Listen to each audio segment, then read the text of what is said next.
¿Qué tal, Brownies y Pea Sisters? Hace apenas unos días que salió el video sobre el último cómic de MLP y ya salió otro, siendo el ya anunciado Generation 1, marcando el inicio de esta nueva saga de 5 números en la que veremos un cruce entre la primera generación conocida como My Little Pony Friends, que salió hace más de 30 años y marcó la primera interacción audiovisual de la franquicia, y nuestra amada Friendship is Magic que todos conocemos. Y tal y como veníamos especulando, este cómic parece que sí forma parte del canon, a diferencia del crossover anterior que tuvo con su franquicia hermana Transformers, que desde un inicio se nos aclaró que no era canon. Por lo que podríamos decir que efectivamente todas las generaciones, o al menos la primera, la cuarta y la quinta, forman parte del mismo universo o multiverso, en la que existe el potencial de verlos interactuar juntos muy al estilo de Power Rangers o Doctor Who, en donde todas estas convivan, aunque sea de forma muy breve, en el clímax del conflicto, para así poder salvar el día y probablemente sus realidades, una posibilidad que podría darse en el final de esta saga. Pero por ahora tendremos que conformarnos con este primer vistazo al nuevo conflicto que nuestros protagonistas tendrán que enfrentar, por lo que ahora pasaré a resumirte el cómic y contarte algunas curiosidades y especulaciones sobre este. Pero antes de empezar te recuerdo que si quieres leer este como otros cómics los podrás encontrar de forma gratuita y traducida en la página de Pony Latino, a la cual dejaré el enlace en la descripción. Así que sin más, comencemos.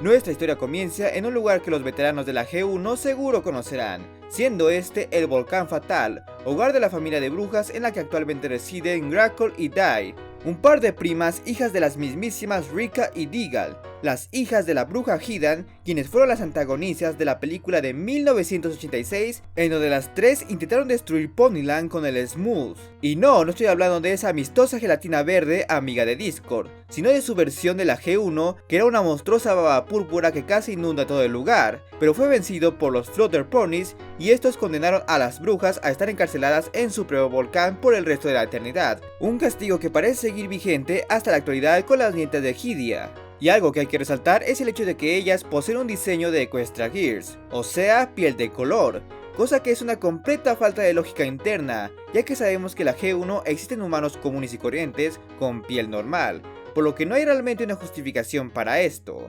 Aunque muy seguramente puede tratarse de un cambio estético para no confundir a los fans más jóvenes y menos conocedores de la franquicia. Pero si quisiéramos dar una explicación, podríamos verlo como una pista de que Equestria Gears y la G1 comparten el mismo universo, algo que sí puede sonar muy alocado y poco lógico, pero no es la primera vez que Equestria Gears tiene guiños hacia la G1, siendo el más conocido el cameo de Megan Williams en el especial Montaña Rusa de la Amistad, en donde también sufrió una pintada de piel. Otro detalle que hay que tener muy en cuenta es que estos acontecimientos ocurren prácticamente décadas después de los eventos de la G1, pues el simple hecho de que Rekka y Dagger, quienes en ese entonces eran unas adolescentes, ahora posean hijas igualmente adolescentes, deja en claro el paso del tiempo. Además de que tal parece de que Hydian ya no vive en este punto. Esto no solo es importante por ello, sino porque implica que muchos de los ponis que conocimos en la G1 ya no vivan o estén en una edad de veteranas, e igualmente implica que podremos llegar a ver una Megan de entre sus 40 o 50 años,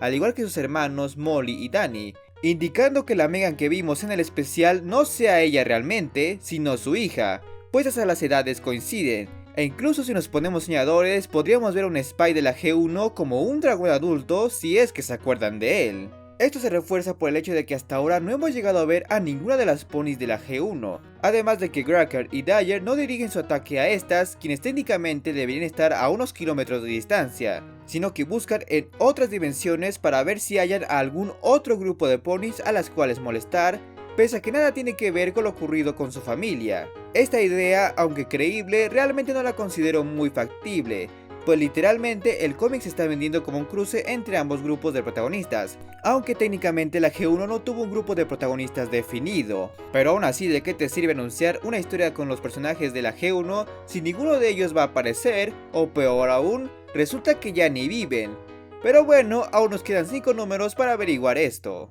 Volviendo a la historia, ya que ya me desvié bastante, Grackle y Dyer quedan a cargo del volcán ya que sus madres se ausentarán por un mes, y de entre todas las tareas que les dejaron incluyeron vengarse de las ponis, por lo que ellas con entusiasmo comienzan sus deberes. Mientras tanto, en el mundo pony las cosas se empiezan a descontrolar ya que el número de estudiantes de la Escuela de la Amistad ha estado creciendo inconmensurablemente, por lo que la ahora directora Starlight convoca una reunión en la que se decide formar una solución para estos inconvenientes sin tener que limitar a los estudiantes, siendo así que deciden que la mejor manera es contratar a más profesores, por lo que se le encarga a Rainbow Dash el enviar cartas a los interesados. Todo esto mientras Grackle y Dyer envían a su mascota Trench, que por alguna razón es capaz de crear portales a otros mundos, porque reitero, tal parece que las ponis a las que sus madres y abuelas se enfrentaron ya no existen. Es así que rápidamente Trench llega a Equestria y les muestra a las chicas sobre la escuela de la amistad, por lo que Trench se adentra más a fondo y descubre toda la situación de las cartas, lo que hace que estas ideen un plan para crear un trío de ponis falsas que puedan hacerse pasar por maestras y sabotear todo el sistema de la escuela.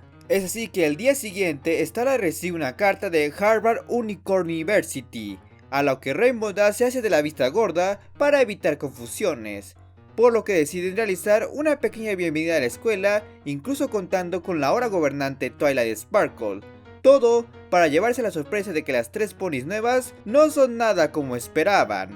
Y bueno gente, hasta aquí llegó el primer número y debo decir que sí queda un poco a deber, pero apenas es el inicio de esta nueva aventura para nuestras protagonistas. Además tengo que repetir que tal parece que esta saga sí es canon y todo lo que veremos aquí podría ser de suma importancia para los eventos futuros de Equestria o al menos un buen fanservice. Sin mencionar de que está la fuerte posibilidad de que esta historia ponga otra piedra en los cimientos de lo que será la G5, pues como se ha dejado ver, el plan de nuestras antagonistas es generar conflicto y desacuerdo en la escuela de la amistad, a la cual hasta la fecha sigue siendo mayormente habitada por ponis. Eso sumado a la hipnosis de los próximos números en donde se menciona que estos se empezarán a discutir, podríamos estar viendo los primeros pasos a los prejuicios e ideas erróneas que los ponis tienen sobre sí mismos en la quinta generación. Además, si dicho conflicto inicia en la escuela de la amistad, la cual sabemos será habitada por muchas otras criaturas en el futuro, podría ser el lugar perfecto para que se siembre esa pizca de conflicto que eventualmente estallará en esa guerra de la cual Danu advirtió